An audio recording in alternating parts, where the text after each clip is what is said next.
Je suis Sophie Pastor. Je suis née à Bitche il y a 43 ans.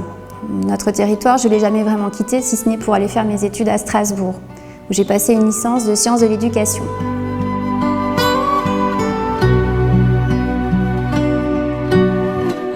En 2003, je deviens professeure des écoles et je suis de suite nommée à l'école de Langelsheim où je resterai pendant 15 ans. C'est durant cette douce période que sont nés mes 3 enfants. Tournant de ma vie, en 2018, les écoles de Breidenbach, Langelsheim et Schweyen sont victimes de fermeture. Je comprends à ce moment-là à quel point la fermeture d'une école dans un village peut être dramatique. Je le vis en tant que maman, en tant qu'enseignante. Du jour au lendemain, il n'y a plus de cris d'enfants, les journées ne sont plus au rythme des récrés. On ne devrait pas, selon moi, en termes de ruralité, se baser sur des quotas ou de la rentabilité. La défense des territoires ruraux est pour moi une priorité. Aujourd'hui, c'est l'école, la poste, le trésor public, où s'arrêtera-t-on ? Me voilà à un tournant de ma vie où je fais le choix du déplacement.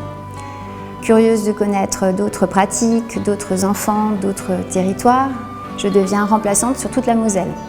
C'est là que me vient une évidence. Notre territoire est plein de richesses. Sa nature, son histoire, son artisanat, son savoir-faire, sa musique.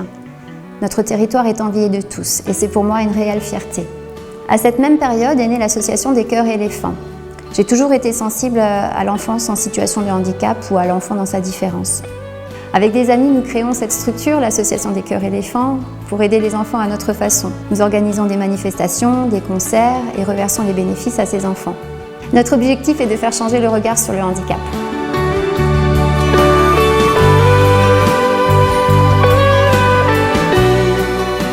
La vie associative, j'ai grandi avec. Adulte, je me rends compte que c'est un réel besoin et que je m'y épanouis au quotidien. En 2020, j'intègre l'intersociété de Bettviller, qui est pour moi un modèle de solidarité et d'entraide. Je comprends alors que la cohésion et l'épanouissement social n'ont pas de prix. C'est un modèle que je souhaite transmettre à mes enfants et partager avec tout notre territoire. Je ne suis pas engagée politiquement, mais aujourd'hui, je fais le choix des élections départementales aux côtés de David Suc. C'est pour moi le moyen d'aller encore plus loin et d'apporter mon concours à tout un territoire. C'est ma vision de la vie associative que je veux mettre en avant, fédérer, rassembler pour rendre un territoire encore plus fort. La politique et l'associatif ont pour moi de commun qu'elles rassemblent les hommes pour construire ensemble. La culture, l'art et la musique font partie de mes sensibilités.